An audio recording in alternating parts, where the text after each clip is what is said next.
Britain's Prime Minister just fell in the most devastating political collapse in modern history. Not by election, not by scandal, by law itself. A unanimous Supreme Court ruling. 9 justices, 0 mercy. 107 pages that tore through the heart of British democracy like a legal earthquake. This is how power died in 24 hours. The Supreme Court didn't just rule against the Prime Minister, they obliterated him. The verdict exposed £2.3 million in consulting fees funneled through offshore accounts in the Cayman Islands. Tax havens, hidden money, secret deals. 4 luxury trips to Dubai and Geneva, all filed as official government business. Policy conferences that investigators confirmed never existed. Phantom meetings, fabricated expenses, pure fiction. But here's where it gets dark. One of those hidden donors? Tied directly to a company that secured £80 million in government contracts during Britain's energy crisis. The same crisis that left millions of families choosing between heating and eating. Chief Justice Dame Brenda Hale delivered the hammer blow. No one, not even the Prime Minister, is above the law. If you want to see how deep this conspiracy goes, subscribe now. Because what happens in the next 48 hours will reshape Britain forever. Within minutes, Parliament froze. The FT plunged. News anchors stopped mid-sentence to announce breaking updates.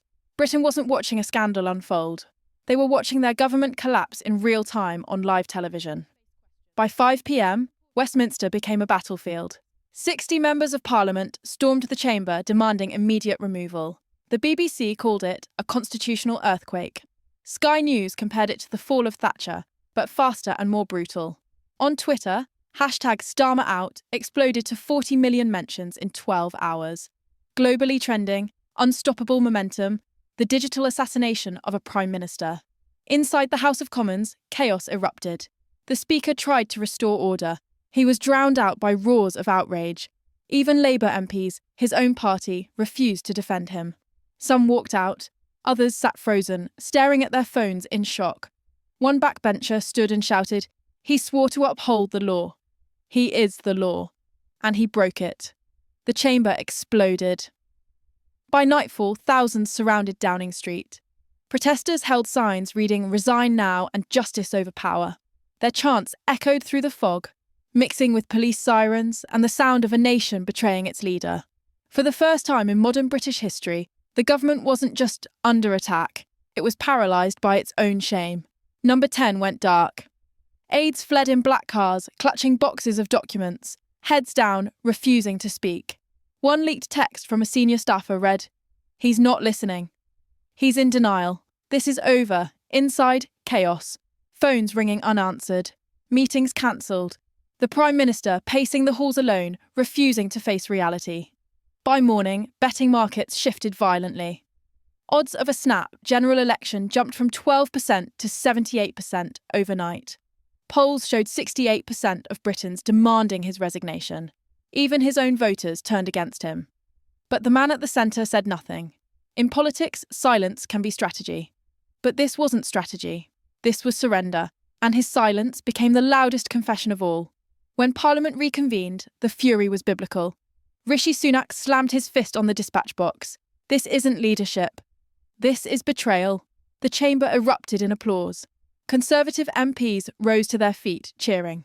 Nigel Farage followed, voice thundering. The British people deserve better than corruption disguised as governance. Labour MPs sat frozen. Some covered their faces. Others stared at the floor. The front bench, usually packed with senior ministers, was half empty. For the first time in decades, the chamber felt like a courtroom. And the Prime Minister's empty seat said everything. Documents waved in the air, accusations flew, MPs shouted "resign" in unison. Centuries of parliamentary decorum shattered in minutes. Footage of the debate hit 30 million views within an hour. Headlines screamed "Westminster implodes." Even Labour strategists admitted privately, the party is finished. Some were already preparing leadership campaigns, waiting for the inevitable collapse. The opposition hadn't just won, they'd delivered vengeance. Outside, Britain burned with rage. Tens of thousands flooded London streets, waving Union Jacks and banners reading "Corruption ends now." In Manchester, Birmingham, Glasgow, Edinburgh, protest lines stretched for miles. Police estimated over 400,000 people mobilised nationwide within 24 hours. The largest mass protest Britain had seen in 3 decades. Chants of "Resign, resign" thundered across Westminster Bridge. A protester climbed a lamppost outside Parliament shouting, "He betrayed us." The clip went viral instantly, 12 million views in an hour. In Glasgow, citizens staged symbolic trials, reading Supreme Court excerpts aloud in public squares. One placard read, "Justice has spoken. The people will enforce it." In Bristol, a mural of the Prime Minister was spray-painted over with the words, "Sold us out."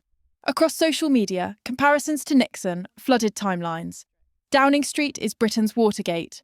For years, Britons complained about corruption. Now they were acting, and they weren't backing down.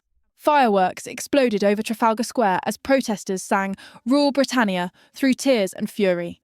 Britain hadn't seen scenes like this since the poll tax riots of 1990. But this time, the rage wasn't economic. It was moral. The nation had declared war on its own government. And the world was watching. The media smelled blood. By dawn, every front page screamed the same word: corruption. The Guardian accused Labour of moral collapse. The Daily Mail ran a full-page spread. The fall of a fraud. The Times called it the end of an era. Even traditionally neutral outlets joined the assault. BBC analysts called it the greatest constitutional crisis in modern times. Sky News reported 9 million overnight viewers, the highest ratings in years. Piers Morgan opened his morning show with venom. Silence is cowardice. Britain deserves answers, not arrogance. His monologue went viral instantly. Political cartoons flooded social media, showing the Prime Minister sinking beneath the Supreme Court's gavel. Hashtags like #EndOfLabour and #Justice Prevails dominated every platform. For the first time, even Labour-friendly media withdrew support. One BBC correspondent said off-air, "We're watching the death of credibility." Commentators compared it to Watergate, but worse, because this wasn't Washington. This was Westminster, the heart of British democracy. The press had united against him, and their verdict was final. The Prime Minister was no longer Britain's leader, he was Britain's lesson. The economic shockwaves hit fast. Within hours, the British pound plunged 4.8%, the sharpest drop since Brexit. Global investors dumped UK assets. Trading screens across London flashed red. The London Stock Exchange lost £92 billion in market value in a single day. Billions evaporated in hours. The Confederation of British Industry released an emergency statement urging immediate political stabilisation. International investors were pulling out fast. Meanwhile, cracks widened inside the Labour Party. 8 shadow ministers tendered resignations overnight, citing irreversible reputational damage. One wrote, "I cannot serve a party that has lost its moral compass."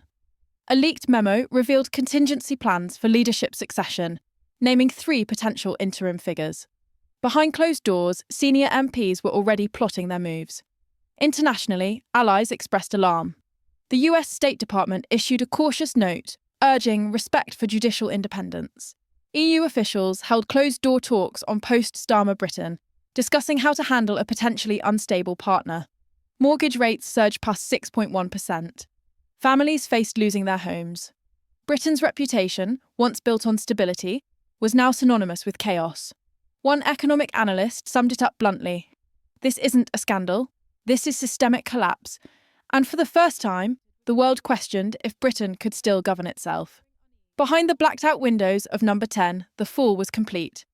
Insiders described the Prime Minister pacing the halls alone, muttering about betrayal. Only a handful of aides remained. The rest had resigned or fled, unwilling to be associated with the scandal. Meals went untouched. Calls from senior ministers went unanswered. The Prime Minister had become a ghost in his own house. One staffer later told reporters, "He didn't sleep for days. He just stared at the door like he expected someone to arrest him." Documents leaked from inside revealed frantic attempts to contact legal advisors, all ignored. Even his personal lawyer reportedly refused the case, telling colleagues, "I can't defend the indefensible." Rumours swirled he'd considered a televised address but scrapped it minutes before airtime, fearing public humiliation. His speechwriters had already quit. Meanwhile, the nation moved on without him. Former allies deleted photos, edited speeches, erased his name from official websites. Labour MPs, who once praised him, now pretended they barely knew him. In one haunting image captured by a photographer across Downing Street, the Prime Minister stood alone at a window, looking down at crowds chanting, "Resign." The reflection of the Supreme Court building was visible in the glass behind him. Once the symbol of law and justice, he had become its casualty. And in that moment, Britain's Prime Minister ceased to be a leader. He became the ghost of his own downfall. Britain now stands at the edge of the abyss.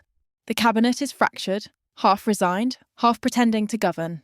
Behind palace doors, King Charles receives hourly briefings, yet remains silent, watching the government collapse in slow motion. In Westminster, rival factions plot through the night.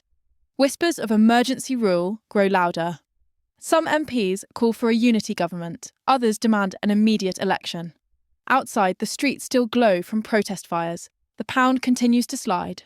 Businesses are freezing hiring.